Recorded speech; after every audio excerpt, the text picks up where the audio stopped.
Evar baş guhdar و tamaşabanên bûyer FM xelekek nû ji bernameya pêvajoya koçberekî ango mesîret muxterib.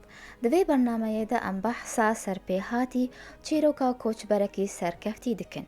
Mêvana me ya vê xelekê keça bajarê Tirbispiyê Newal Gewriyê wê ji Almanyayê marabe.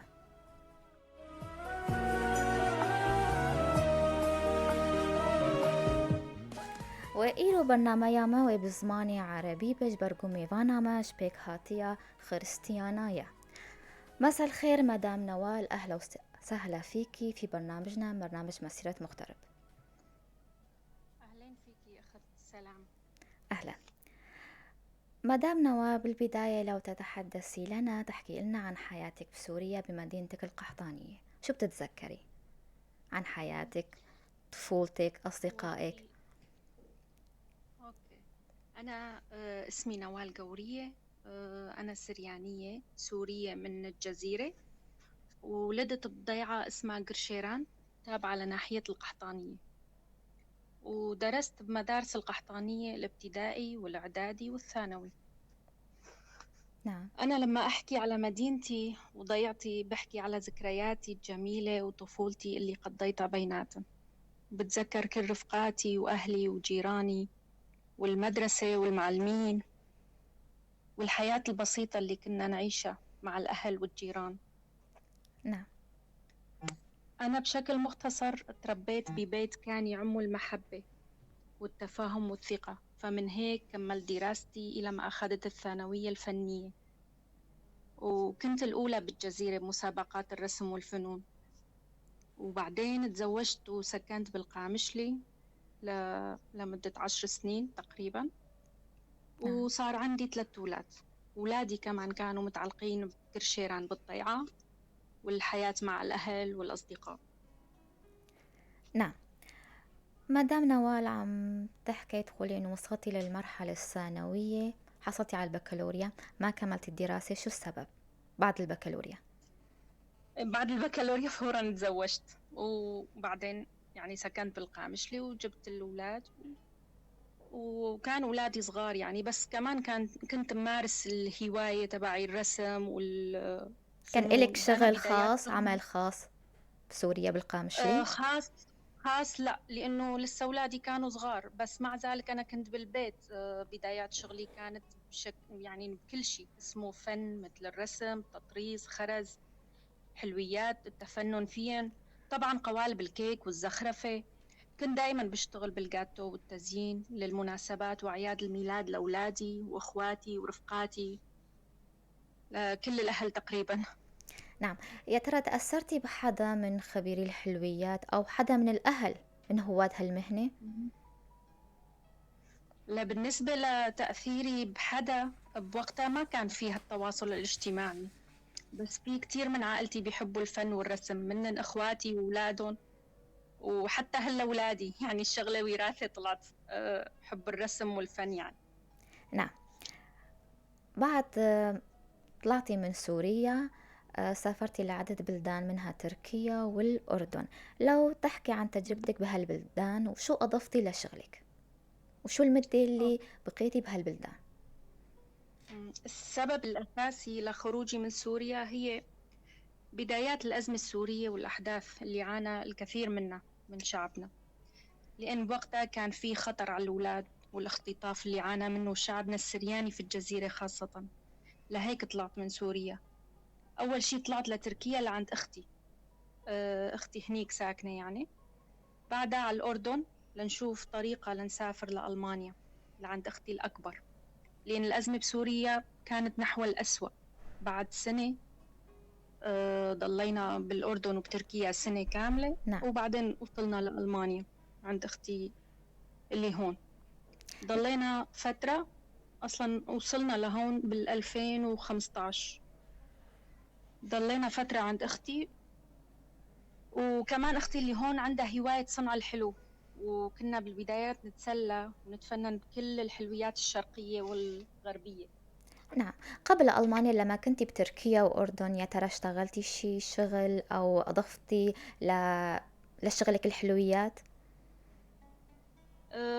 بالنسبة لوضعنا كنا كلاجئين، يعني خاصة بالأردن ممنوع السوري يشتغل، إنه يعني ما قدرنا نحاول حتى محاولة إنه نشتغل، لا أنا ولا زوجي، لأنه كنا بصفة لاجئين بالأردن. نعم. من 2015 سافرتي لألمانيا، تجربتك الأولى بألمانيا كيف بداياتك؟ أه بعد ما استقرينا هون زوجي اشتغل وأنا كنت أمارس هوايتي بالبيت بالحلويات والديكورات والتصاميم لكل أشكال الجاتو. بعدها شفت إقبال كتير كبير على هيك شغل، وبتشجيع من زوجي طبعا وولادي وإخواتي. كل رفقاتي صار عندي شغل بيكبر يوم عن يوم، ومن مناسبات صغيرة لمناسبات أكبر وأكبر. بما أنه هون بألمانيا ما فيك تفتح مشروع خاص إلك بغير شهادة معترف فيها قانونيا، نعم. حاولت أنه أدرس هالمهنة بعد إصرار وتعب وجهد، وطبعا بمساعدة صديقة إلي بالترجمة وبالأوراق اسمها أورشينا منصور، بوجه لها تحية. بعدين قدمت امتحانات العملي والنظري والمحاسبة، والحمد لله نجحت بجدارة، نعم. وأخذت شهادة حرفية بهالمجال، وبعدها قدرت أفتح محلي الخاص إلي، واختصيت بحلوياتنا الشرقية أكثر شيء. نعم. مدام نوال، قبل ما نحكي عن محلك الخاص، ألمانيا ثقافة جديدة، لغة جديدة، كيف تأقلمتي مع المجتمع الألماني؟ هو مثل كل هالسوريين اللي اجوا اول كم سنة جباري تكون صعبة من كل النواحي، الثقافة، اللغة، العادات، التقاليد، كل شيء. والغربة اول الاسباب يعني. آه، لحتى انقل ثقافة بلدنا وشي مختلف تماما عن الموجود هون، حبينا نختص بشيء مميز لحتى يكون مقبول عند الألمان وعند الأجانب كلن. نعم. بهالدراسة اللي درستيها، كم حدا من أهل سوريا عم يدرسوا هالدراسة بألمانيا؟ هاي الشهادة اللي حصلتي عليها، بتعرفي حدا إنه أنه حاصلين على هلا هالشهادة؟ في إنه من جماعتنا السوريين، نعم. وهلا في بمنطقتنا كتير بيشتغلوا هالهواية، كتير من الصبايا بيحبوا هالمهنة كهواية. بس إنه لسه يمكن أنا بشجع كل وحدة إنه تشتغل على حالها لحتى تحصل على هالشهادة، لأنه هون ما فيك تعمل شيء بلا شهادة. يعني الشهادة كمان بتطور الهواية، بتطور الإبداع، بتخليك تعمل شيء على الواقع مو بس على الخيال بس. نعم. بعد ما حصلتي على الشهادة، كيف قدرتي تفتحي محلك الخاص ومين ساعدك؟ لو تحكي عن المحل والموظفين اللي عم يشتغلوا معك والزبائن.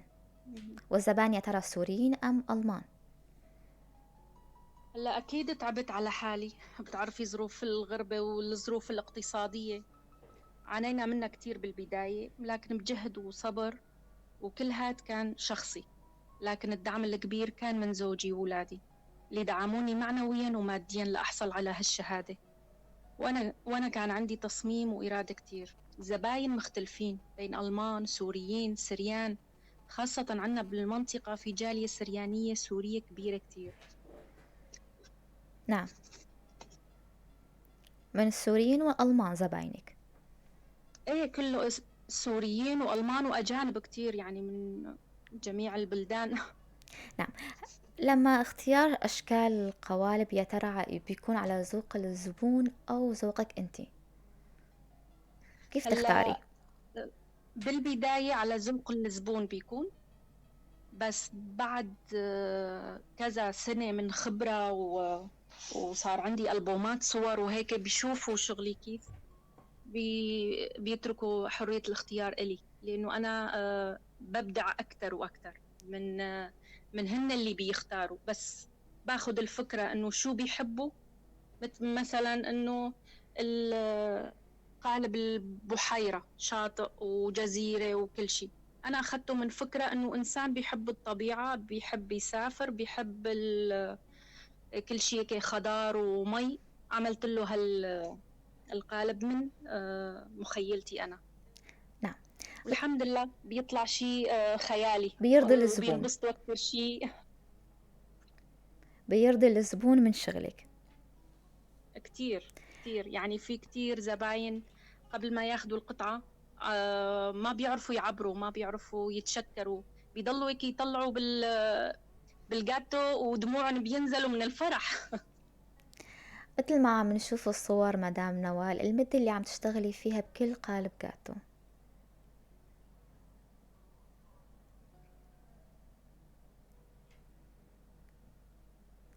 مدام نوال عم تسمعيني؟ ايه ايه، عم بسمعكي هلا. المدة اللي عم تشتغلي فيها بكل قالب جاتو. هلا حسب الموديل، يعني الموديل إذا فيه شغل كتير بطول فيه وعلى مراحل، بس إنه إذا ما بده شغل كتير يوم يومين بالكتير. بس إنه إذا بده آه، شغل مسبق آه، يعني بقسمه على مراحل مثل ما قلت. نعم. صناعة الحلويات فن وذوق أولا وإبداع ثانيا. كيف استطاعت نوال تأسيس شهرة لها بألمانيا؟ شو المميز المختلف عن نوال؟ هو الشروط الأساسية لنجاح هيك مشروع بيعتمد على الذوق والفن، وأكيد المذاق بالدرجة الأولى. طبعا التمتع بالنظر للقطعة الفنية قبل الأكل. سبب النجاح بالدرجة الأولى بيجي من حب هالهواية والإبداع، وبعدها تطويرها بالدراسة لتزيد الخبرة، وبتنمية الهواية وتطويرها بالخيال لإبداع أكتر، لأن هالمهنة فيها تعب كتير وسهر كتير، ومحبة هالشغل بيخليك تستمر. شو المميز بشغلك مدام نوال؟ شغلي فيه يعني في هذا رأيي أغلب الزباين، إنه شغلي فيه خيال كتير، فيه قصص واقعية بتنحكى بقطعة فنية. يعني كتير عالم مناسباتهم ما بيعرفوا يعبروا، أنا بعبرها بهالقطعة، بقطعة الحلو اللي بتعبر عن المناسبة اللي بيحتفلوا فيها مثلا. نعم. مدام نوال رح ناخذ فاصل صغير ونرجع.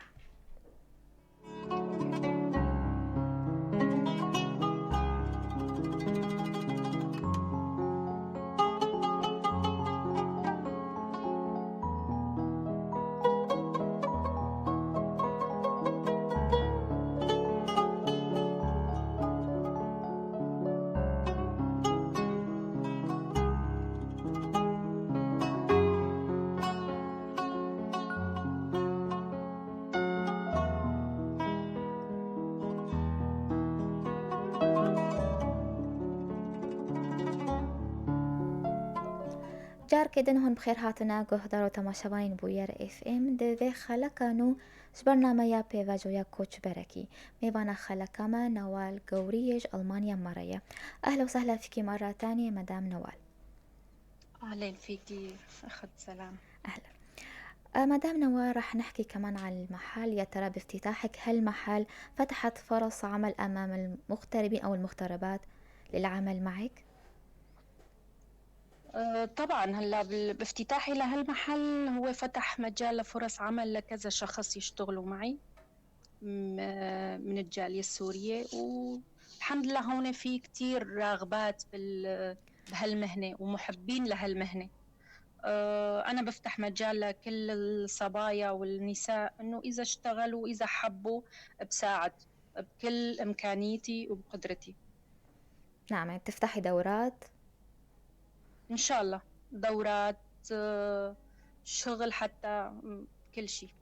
أسئلة، أنا بيجيني كتير أسئلة على شغلي بساعدهم من ناحية إنه بيسألوا على مواضيع إنه كيف بنشتغل، من إمتى بنشتغل، من إمتى بناخد التوصيل لحتى نلحق وهيك شيء يعني. نعم. والمواد طبعا اللي خبرة بالمواد تبع تزيين الجاتويات. كخبيرة حلويات برأيك شو هي الشروط المناسبة والضرورية في صناعة الحلويات الناجحة؟ هلا الحلويات الناجحة بيعتمد على الذوق والنفس اللي ما لازم تعجزي من المهنة. إنه نعم. حبك للمهنة بيعطيكي دافع لا تتفنني أكتر، وبتعطي كل إمكانيتك لهالمهنة بأي شغل كان. مجرد من إنه تحبي المهنة لازم تبدعي فيها. نعم.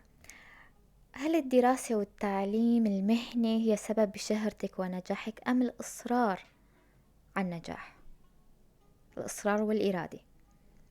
طبعا الاثنين. يعني بلا الإصرار والإرادة والتصميم ما بتقدري تصلي لشيء. ولازم إنه واحد يكون إصراره قوي لحتى يقدر يستمر، يقدر يحصل للشيء اللي هو بده إياه. نعم. ذكرتي قبل قليل أنه زباينك ألمان وسوريين، يا ترى الألمان بيحبوا الحلويات الشرقية؟ إلهم رغبة؟ إيه، طبعا كتير. هلا أنا بما إنه عم بتعلم لغة لسه وعندي آنسات وأساتذة كتير ألمان، وبيشوفوا شغلي وبيتأثروا فيه كتير كتير، وصرنا هلا رفقات وأصدقاء. وصار في يعني مثلا يجون على المحل ويباركوا يشجعوا.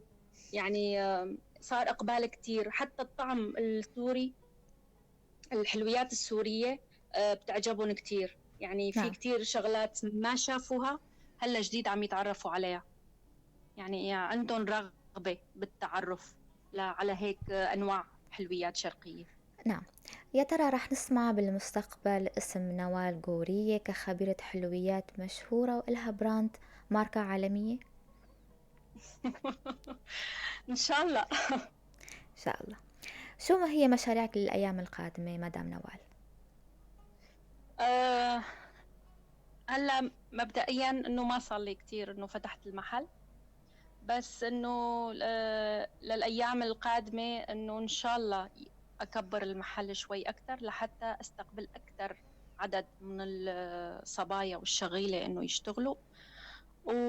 واقدر امنح فرص اكثر للي يحب ينمي هوايته، حتى ولو كهوايه مو كشغل. نعم.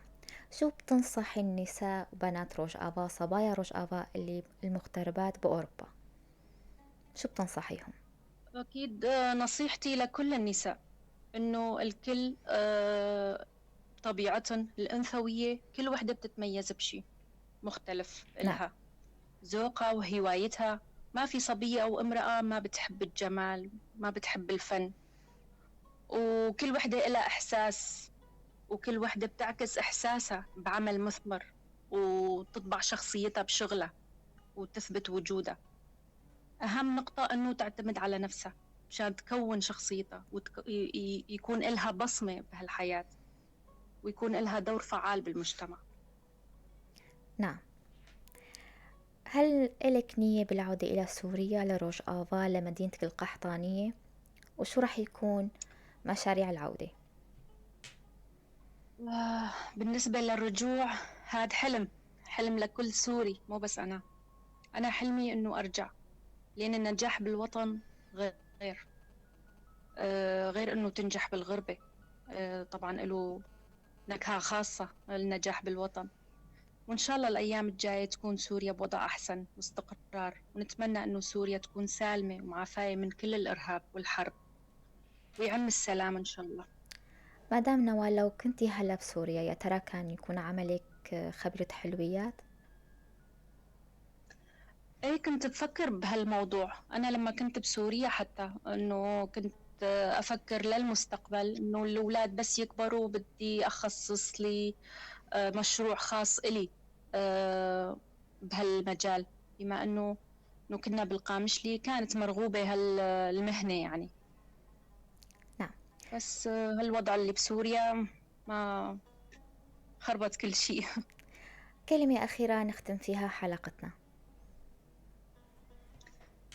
شكرا كثير على استضافتي ببرنامج مسيرة مغترب، وشكرا لهالمبادرة اللي عم تهتموا بهالأخبار بهاللقاء اللي عملتوه معي، وبتمنى لكم التوفيق، تحياتي لكل الأهل والأصدقاء، لكل الناس اللي وقفوا جنبي ودعموني، وبتمنى الخير والسلام لكل العالم.